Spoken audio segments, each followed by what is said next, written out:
Baldwin Properties, which is owned by Stephen V. Brooks, has been bullying owners who have purchased and invested units for the purpose of short-term renting at the Blydes Riverwalk estate.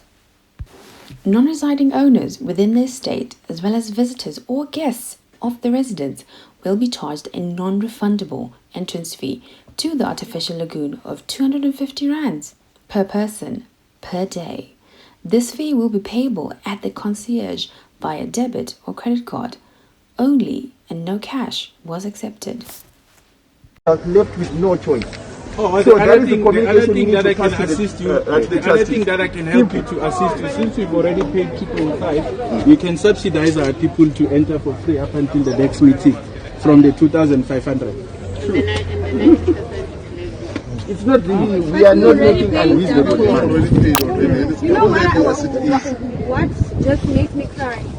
I paid a deposit 2.5. So we've been made to agree to pay double levies for security and entrance to the beach.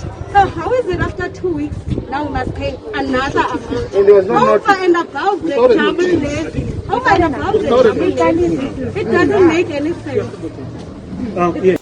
This has led to a bitter dispute where homeowners have felt like they have been duped, as the laws and regulations were changed overnight without their consultation or notification.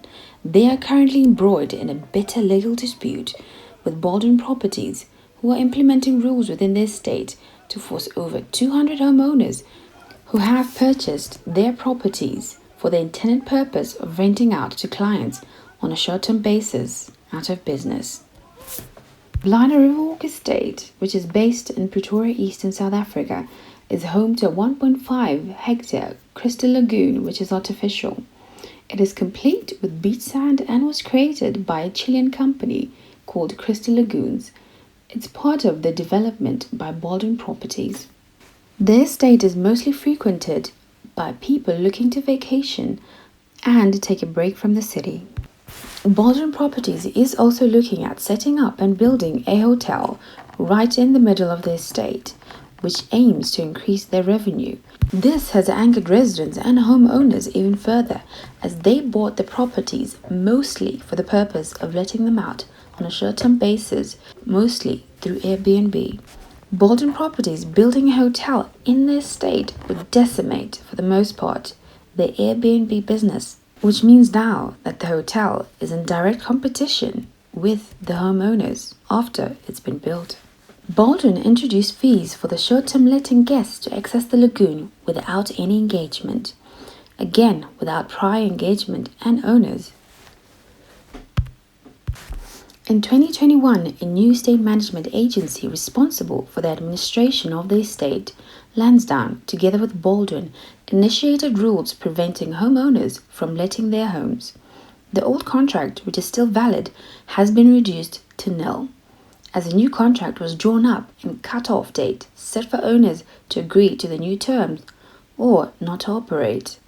Baldwin, alongside the management agent, have to date put continuous and unnecessary pressure on homeowners as they are forced to pay double levies, excessive holding deposits of 2.5 for dodgy penalty systems for infringements within the estate, although transgression penalties are already in place under the body conduct rules approved by Community Schemes Ombudsman Services, and instructing homeowners on how much they should charge to let their properties. Furthermore, homeowners are required to come and check in their guests, which for short-term renting isn't necessary. Further to the bullying tactics, on Wednesday 15th of September, homeowners were informed by email that any guests, residents or short-term guests need to pay 250 rands per person to access the lagoon per day, a facility that residents already pay for as part of the levy structure, and short-term letting owners,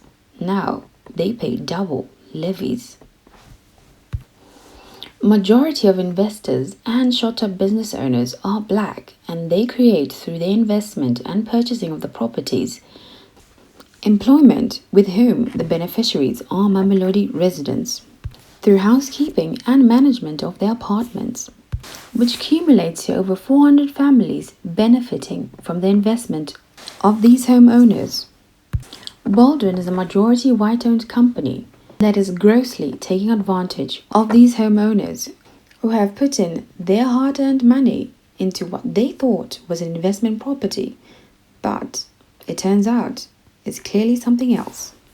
We're yet to see how this is going to affect their current development in Waterfall, which has been created with a similar design of a crystal lagoon. Will this disgruntlement with current homeowners at the Riverwalk estate deter any potential buyers or future investment? If this is how they treat their homeowners, definitely investing in property there is not worth it.